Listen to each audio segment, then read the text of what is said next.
Seperti biasa, ia pergi mencuci di tepi sungai dengan bantuan cahaya rembulan. Sunarti jalan menuju sungai. Sampai di tepi sungai, Sunarti meletakkan ember plastik dan duduk sambil memandang pantulan sinar rembulan dari atas permukaan air. Lalu secara tiba-tiba muncul sosok kepala dari dalam air dan perlahan kepala itu semakin naik dan mendekat ke arah Sunarti. Namun anehnya, Sunarti tidak menyadarinya. Ia malah tersenyum kala sosok itu naik ke permukaan dan duduk sejajar dengan Sunarti.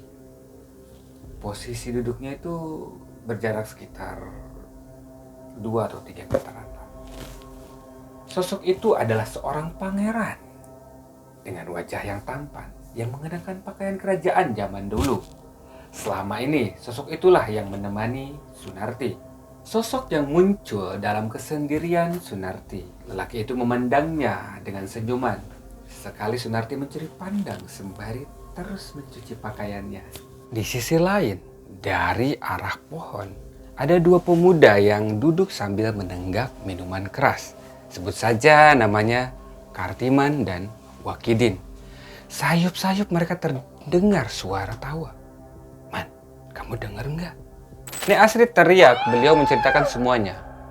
Pak Ijo mencoba menyusuri sungai. Tangannya berhasil menggapai sesuatu. Ia tersenyum. Pak Ijo langsung menyelam. Saat itu juga ia melihat sosok yang teramat menyeramkan. Sosok hitam legam dengan mata yang berwarna biru sedang menatapnya dengan marah di dasar sungai. Pak Ijo segera menghentikan pencarian.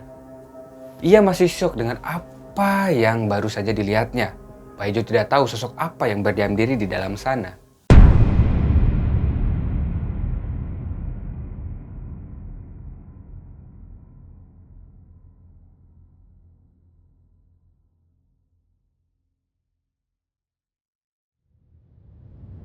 Assalamualaikum warahmatullahi wabarakatuh guys. Apa kabar guys? Ketemu lagi bersama gua Rangga Arya di Bunga Kantil Channel.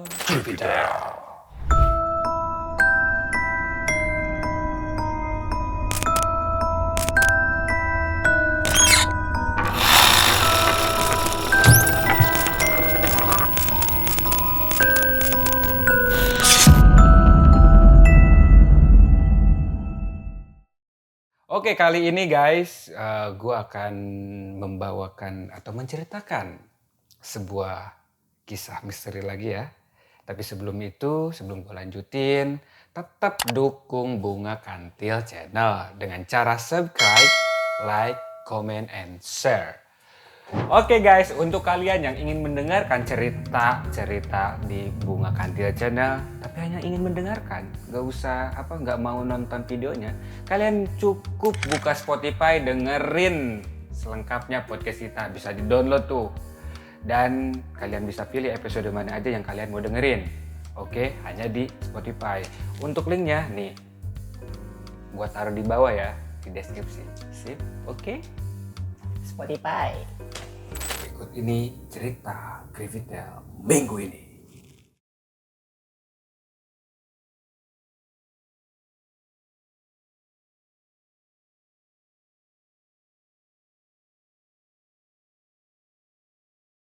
Buncul adalah makhluk air yang konon katanya berdiam diri di dalam sungai. Beberapa warga ada yang melihatnya dalam berbagai bentuk, berupa sosok manusia berkepala botak, sosok siluman ular, dan lain-lain. Salah satu warga yang sempat melihat namanya Bang Gatot. Waktu itu dia baru pulang dari hajatan dan hendak buang hajat di sungai. Namun urung karena melihat sosok makhluk. Ularnya menari. Ia lalu membalikan badannya. Rupanya Bang Gatot melihat kepala ular setengah badan naik ke atas permukaan. Sedangkan di atas kepalanya ada sebuah mahkota. Dan ular tersebut meliuk-liuk mengikuti alunan musik.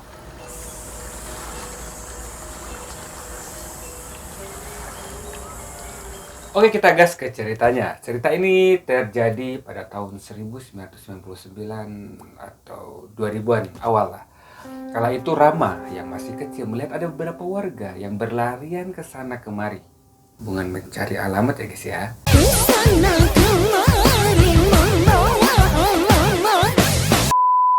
Warga menyusuri sungai bergiliran dari satu sisi ke sisi lainnya. Bahkan ada ya anjing yang ikut berenang ke sungai seakan mencari sesuatu. Sepertinya memang ada yang hanyut. Tepat saat itu Rama melihat kalau mulut anjing menggapai sesuatu yang ternyata itu adalah gadis bisu yang memang terbiasa mencuci di sungai. Sayup, Rama mendengar ada suara ibu-ibu yang sedang mengobrol. Di lain sisi, sebelum kejadian, Sunarti adalah remaja perempuan yang hidup bersama neneknya. Ia terkenal sebagai pribadi yang rajin dan pekerja keras. Seringkali Sunarti membantu sang nenek untuk beres-beres rumah. Sudah, Ti, istirahat dulu. Namun Sunarti tetap bersikeras membereskan semuanya. Nenek hanya bisa menatapnya sembari tersenyum. Anak yang dibesarkannya tumbuh menjadi gadis yang cantik. Hanya saja, Sunarti bisu. Selepas menyapu, Sunarti pergi ke dapur untuk mengambil ranjang belanjaan, tak lupa minta uang pada sang nenek. Meskipun Sunarti bisu, ia mampu beradaptasi dengan lingkungan sekitar.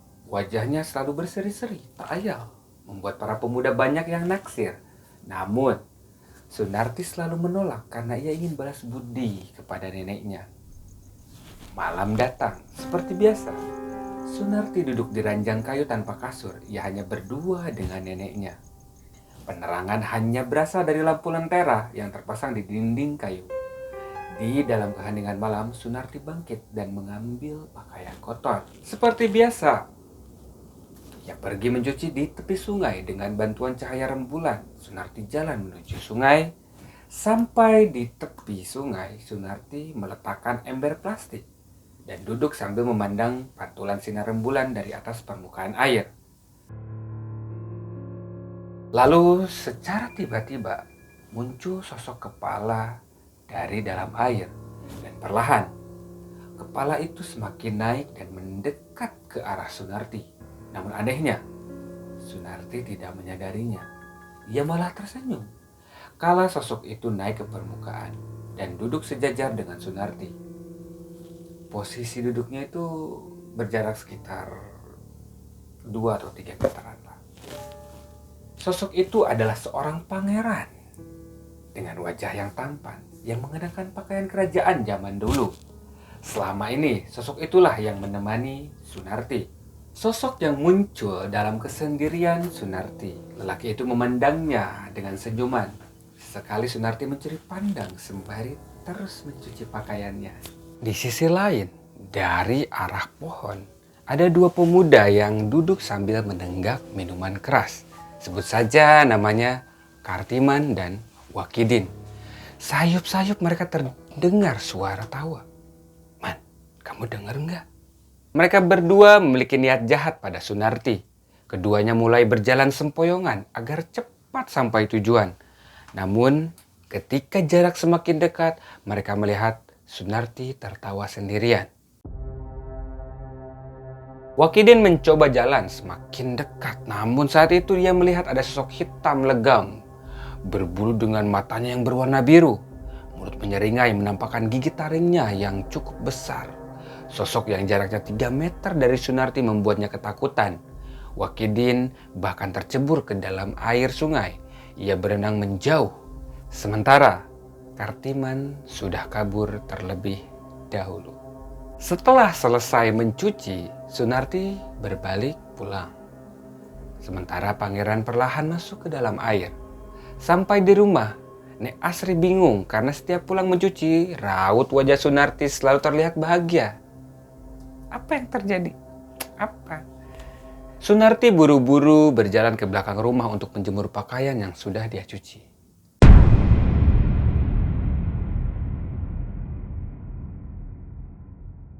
Bagi kalian yang punya pengalaman horor, bisa kirim cerita kalian ke email Bunga Kantil atau DM ke IG Bunga Kantil.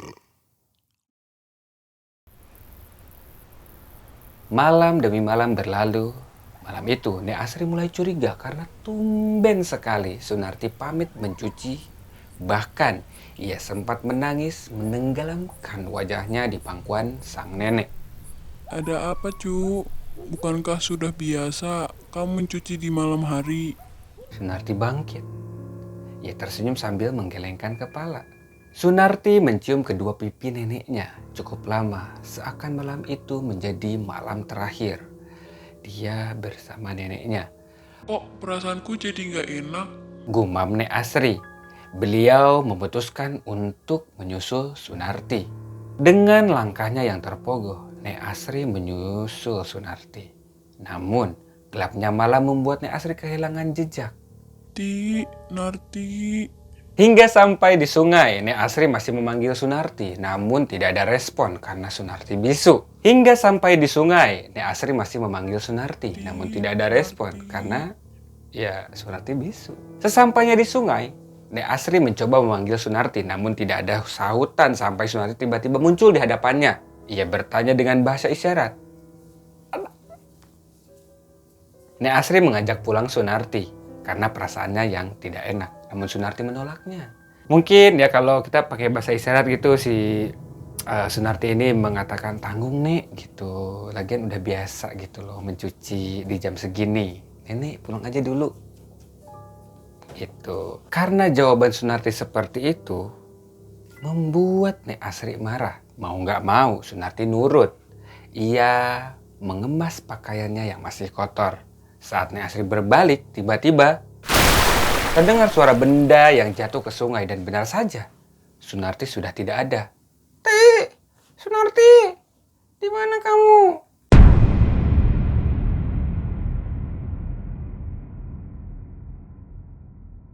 Oke guys, untuk kalian yang ingin mendengarkan cerita di Bunga Kantil Channel, tapi hanya ingin mendengarkan, nggak mau nonton videonya, kalian cukup buka Spotify, dengerin selengkapnya podcast kita, bisa di-download tuh.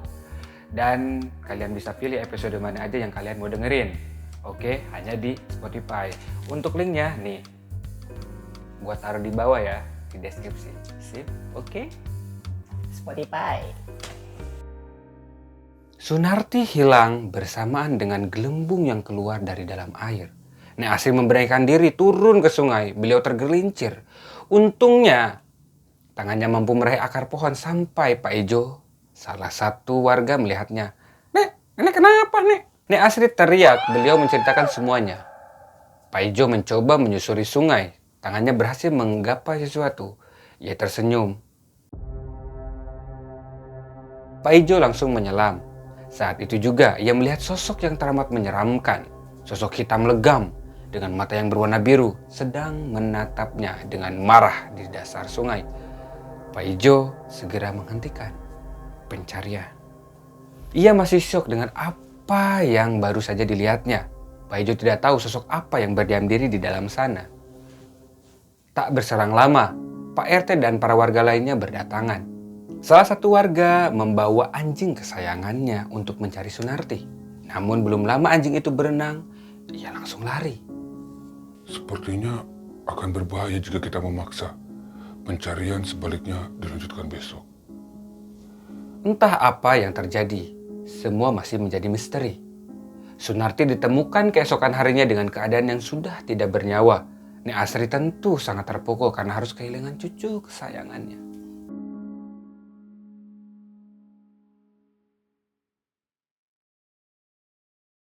Oke guys, itu dia kisah tentang Sunarti dan juga Buncul. Apa di tempat kalian juga ada kejadian yang sama? Kejadian terkait dengan Buncul? Komen di bawah. Gua Rangga Arya. Sampai jumpa di Kripitel selanjutnya.